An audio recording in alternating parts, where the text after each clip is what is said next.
मध्य प्रदेश के इस बार के चुनाव में ऐसा लग रहा है कि हिंदुत्व का मुद्दा सबसे ज़्यादा हावी होता दिख रहा है, क्योंकि कांग्रेस के जो पीसीसी चीफ हैं या उनके मुख्यमंत्री पद के दावेदार हैं, उन्होंने भी एक ट्वीट किया है और बताया है कि 11 ऐसी हिंदुत्व से जुड़ी योजनाएं हैं जो सरकार आने पर पूरी की जाएगी। मुझे लगता है ये चुनावी हिंदुत्व इनके अंदर आ जाता है।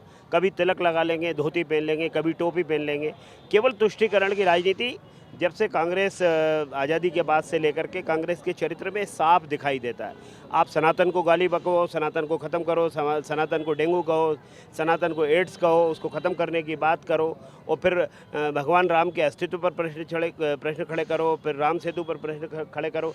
तो इससे ये लगता है कि आप हिंदू विरोधी तो हो ही हो, लेकिन चुनाव में हिंदुओं के वोट चाहिए, उसके बगैर आपका चारा नहीं है। तो इसलिए फिर हिंदू की बात करने लगो और जैसे ही वहाँ से भाषण से उतरो तो वापस टोपी लगा के, तो ये छद्मवेश करके और कांग्रेस के वो वोट हथियाने का काम करती है। और इसके लिए उनको हिंदू भी समझ गया है, मुसलमान भी समझ गया है, अर्थात तो हर एक समझ गया है कि कांग्रेस का चरित्र क्या है। इसलिए एक रसातल की तरफ जाती हुई पार्टी है तो वो कांग्रेस पार्टी है। आप दक्षिण पश्चिम सीट से चुनाव लड़ रहे हैं, क्या माहौल दिखाई दे रहा है आपको आपकी विधानसभा में? बहुत अच्छा माहौल दिखाई दे रहा है। मध्य प्रदेश में भारतीय जनता पार्टी की सरकार बनेगी।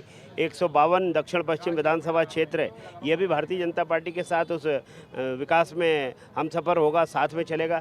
इसलिए यहाँ के जनता में जो इस अपने प्रत्याशी के प्रति जो अभी कांग्रेस के जो विधायक हैं और प्रत्याशी भी हैं, उनके प्रति जो रोष है वो नीचे जाकर के दिखाई देता है कि उन्होंने विकास के काम तो कुछ किए नहीं, कुछ ऐसे तत्वों को उन्होंने बढ़ाया जो असामाजिक तत्व हैं, जो अवैध शराब का काम करते हैं, अवैध ड्रग्स का काम करते हैं, जुआ सट्टे का काम करते हैं। इन लोगों के संरक्षक के रूप में उनकी पहचान हुई है।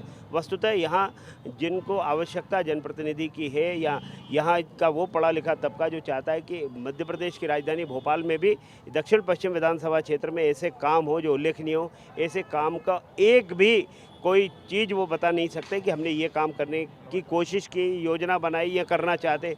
कोई विजन नहीं।